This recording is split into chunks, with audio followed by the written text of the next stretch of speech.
ಬೆಂಗಳೂರಿನ ಆದಾಯ ತೆರಿಗೆ ಇಲಾಖೆ ಅಧಿಕಾರಿಗಳು ಬೃಹತ್ ಐಟಿಸಿ ತೆರಿಗೆ ವಂಚನೆ ಜಾಲವನ್ನು ಬೇಟೆಯಾಡಿದ್ದಾರೆ. ಈ ಅಕ್ರಮದಲ್ಲಿ ಸಚಿವ ಜಮೀರ್ ಅಹಮದ್ ಖಾನ್ ಅವರ ನ್ಯಾಷನಲ್ ಟ್ರಾವೆಲ್ಸ್ ಹೆಸರು ಕೂಡ ಸೇರಿಕೊಂಡಿದೆ. ಸುಮಾರು 2.384 ಕೋಟಿ ಹಗರಣದಲ್ಲಿ ಅಷ್ಟಕ್ಕೂ ಇಲ್ಲಿ ಏನಾಗಿದೆ, ಈ ಹಗರಣ ಯಾವುದು ಎಲ್ಲವನ್ನೂ ಕೂಡ ಹೇಳ್ತೀವಿ. ಈ ಸ್ಟೋರಿ ನೋಡಿ. ತೆರಿಗೆ ವಂಚನೆಗೆ ಸಾಥ್ ನೀಡುತ್ತಾ ನ್ಯಾಷನಲ್ ಟ್ರಾವೆಲ್ಸ್. ಕಾರ್ಬೈಡ್ ಸ್ಕ್ರಾಪ್ ಹೆಸರಲ್ಲಿ ಕೋಟಿ ಕೋಟಿ ಲೂಟಿ. ಸಚಿವ ಜಮೀರ್ ಅಹಮದ್ಗೂ ಕಾದಿದ್ಯಾ ಸಂಕಷ್ಟ?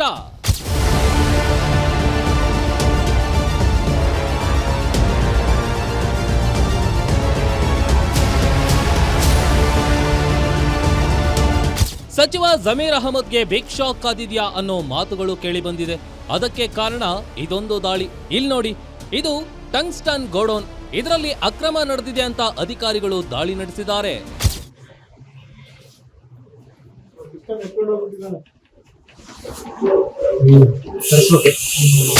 ಕಬ್ಬಿಣ ತಯಾರಿಕಾ ಘಟಕಗಳಿಂದ ಉತ್ಪತ್ತಿಯಾಗುವ ಈ ತ್ಯಾಜ್ಯ ಸಾಕಷ್ಟು ದುಬಾರಿಯಾಗಿದ್ದು ಕೆಜಿಗೆ ಸುಮಾರು 5 ರಿಂದ 6 ಸಾವಿರ ಬೆಲೆಯನ್ನ ಹೊಂದಿದೆ.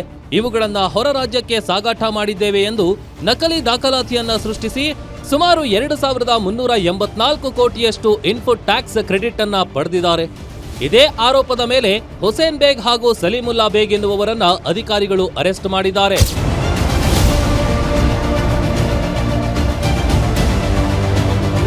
ಎಸ್ಕೆಎಸ್ ಟ್ರೇಡರ್ಸ್ ಎಂಬ ಕಂಪನಿ 3 ವರ್ಷಗಳಲ್ಲಿ 50 ಕೋಟಿಯಿಂದ ಸುಮಾರು 900 ಕೋಟಿಗೆ ವಾರ್ಷಿಕ ವಹಿವಾಟನ್ನ ಹೊಂದಿದೆ. ಹೀಗಾಗಿ ಅಧಿಕಾರಿಗಳು ಕಂಪನಿಯ ವ್ಯವಹಾರದ ಮೇಲೆ ಕಣ್ಣಿಟ್ಟಿದ್ರು.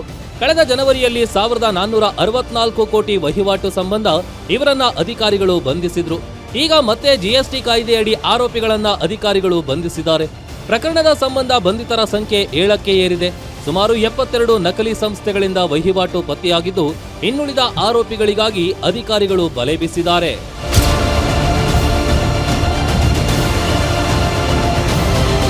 ಇಲ್ಲಿ ಗಮನಿಸೋ ಅಂಶವೇನೆಂದ್ರೆ, ವಸತಿ ಸಚಿವ ಜಮೀರ್ ಅಹಮದ್ ಖಾನ್ ಅವರ ನ್ಯಾಷನಲ್ ಟ್ರಾವೆಲ್ಸ್ ಹೆಸರು ಕೂಡ ತಳುಕು ಹಾಕಿಕೊಂಡಿದೆ. ಅಕ್ರಮದಲ್ಲಿ ಟಂಗ್ಸ್ಟನ್ ಸ್ಕ್ರಾಪ್ ಅನ್ನ ಸಾಗಾಟ ಮಾಡಿದ್ದಾರೆ ಮತ್ತು ಅಕ್ರಮಕ್ಕೆ ಸಾಥ್ ನೀಡಿದೆ ಎಂಬ ಆಧಾರದ ಮೇಲೆ ನ್ಯಾಷನಲ್ ಟ್ರಾವೆಲ್ಸ್ ತೆರಿಗೆ ಅಧಿಕಾರಿಗಳು ನೋಟಿಸ್ ನೀಡಿದ್ದಾರೆ. ಒಂದು ವೇಳೆ ನ್ಯಾಷನಲ್ ಟ್ರಾವೆಲ್ಸ್ ಅಕ್ರಮದಲ್ಲಿ ಪತ್ತೆಯಾಗಿದ್ರೆ ಜಮೀರ್ ಅವರಿಗೂ ಕೂಡ ಸಂಕಷ್ಟ ಎದುರಾಗೋದು ಸುಳ್ಳಲ್ಲ. Girish Vasishtha, crime bureau, guarantee news, Bengaluru.